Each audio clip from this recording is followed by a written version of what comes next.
Hello again. In this video, I intend to correct a long-standing misconception of sorts that many people have towards the individuals they see in the media they consume.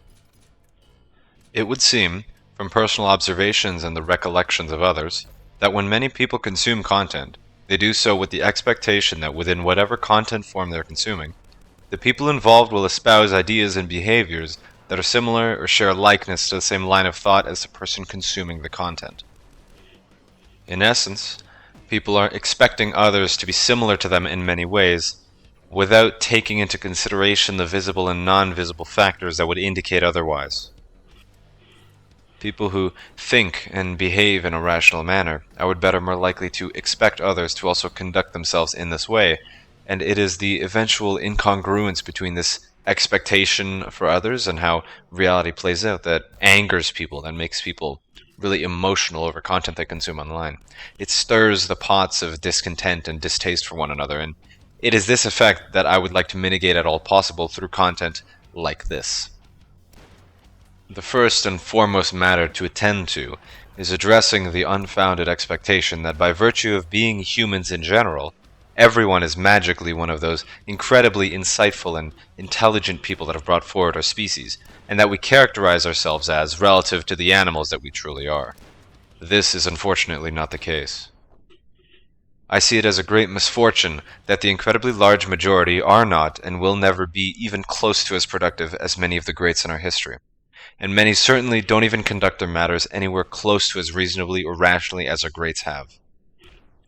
We hold people to a standard that is not appropriate for their social standing by expecting them to be more than they are and more than they can be, the fallible and unreasonable creatures that I am pretty confident that we are, at least at times. The issue I pose here is not of our inability to be reasonable and rational, or for some people to be, because I've personally found that, at least on occasion, most are able to make some sort of logical decisions in some way. Rather, it is a matter of expecting this approach to life that causes the jarring discrepancy between expectation and reality. That's what a lot of what ails us boils down to, especially with regards to internet content. But it's us expecting something better than what eventually plays out. We expect the guy in the video not to punch the other guy in the head randomly, but he does it anyway. And it's like, what the fuck?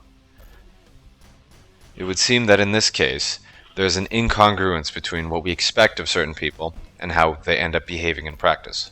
All too often, we expect of others what is simply not appropriate for the kinds of people they are, and the discrepancy is jarring. It sucks to want and to expect to see better and regardless being met with worse.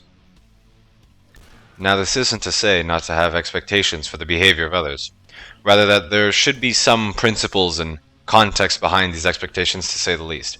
I, for one, wouldn't automatically expect people I don't know to be held to a similar account to, for instance, the people I spend my time with, because one of them is a random selection of people from all sorts of backgrounds, and one of them is you could even say, a specially curated set of people who I think are of a certain moral character that I would want to surround myself with. I wouldn't expect their ideas and conduct to be that of what I expect out of my friends, and as a result, I'm not continually disappointed by random-ass people not being able to live up to that arbitrary standard that I've set for them. This point I'm attempting to convey is, I think at least, far more useful when we think of content consumption online in that domain, or what I like to misappropriate as a media literacy. It's adopting a mindset like this is very useful for our ever-polarizing platforms online, the likes of which are immensely useful for communicating with one another. It's a lot better than, or at least I think, it's a lot better than the past when you couldn't talk to someone halfway across the world, whether you wanted to or not. But as I've continually iterated, there's some fucked up stuff on these platforms and a lot of people doing very inane things. And seeing this content, people doing completely idiotic things, is much easier to bear with the understanding that not everyone behaves or even thinks the same way. It sounds arrogant, and I don't mean much by it, but a lot of people just aren't that smart. You'll have guys unironically shoot themselves in the balls online. That's a more recent video, but I don't think I need more to prove that concept, that some people just aren't very smart. Again, though, you know nothing of the people in these 20-second clips we see propagating everywhere, and with the variance between one another that all of us are predisposed to, I would argue you can't actually expect all that much out of people just by virtue of them being people, just like you and I. I think until you have a solid understanding of one's character and what they're about, the most you can really figure out of what to expect of them is what you are shown at face value. You absolutely can expect certain things to follow out of certain characteristics that are readily available and apparent, not available.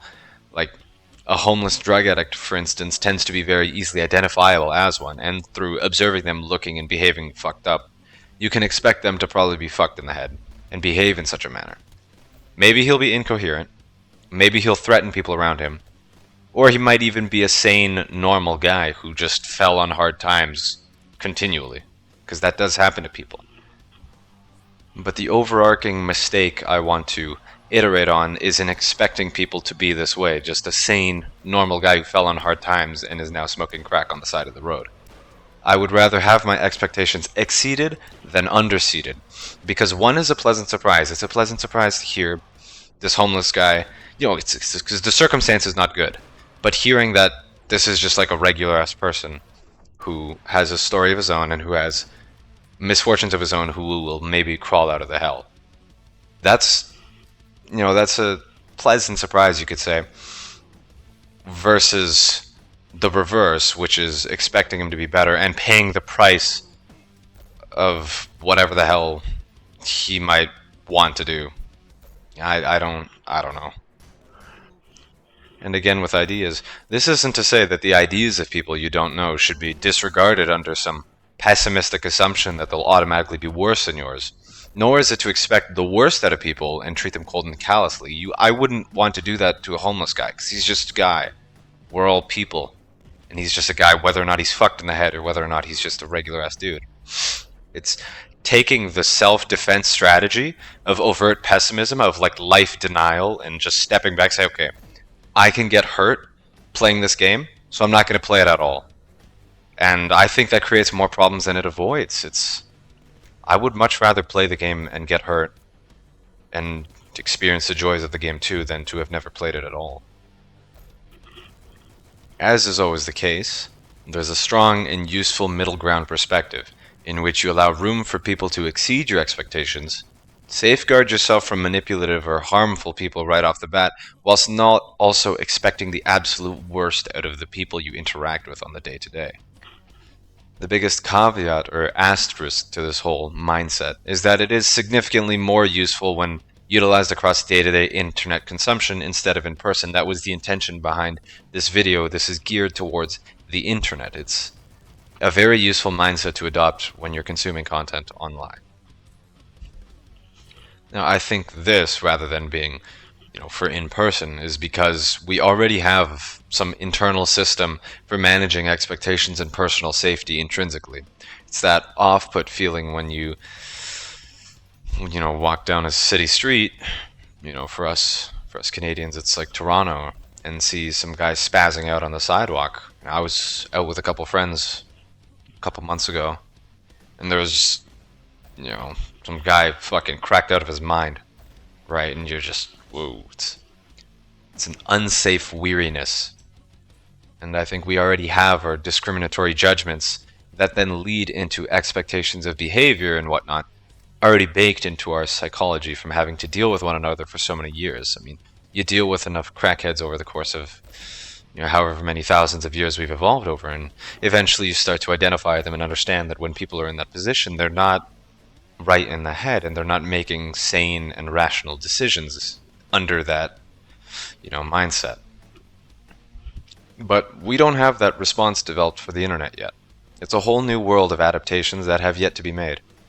And I think that's the purpose of this video, to inform you, the viewer who has watched this long, of what I think is an important adaptation we'll have to make, or at least I think so. And this idea probably ties into some level of eventual desensitization and apathy towards the content we consume. You drop expectations so much because content only gets worse and worse and worse as you continually consume it, and eventually you stop caring, right? But that's a topic for another day. If you're interested, let me know. Thank you for watching.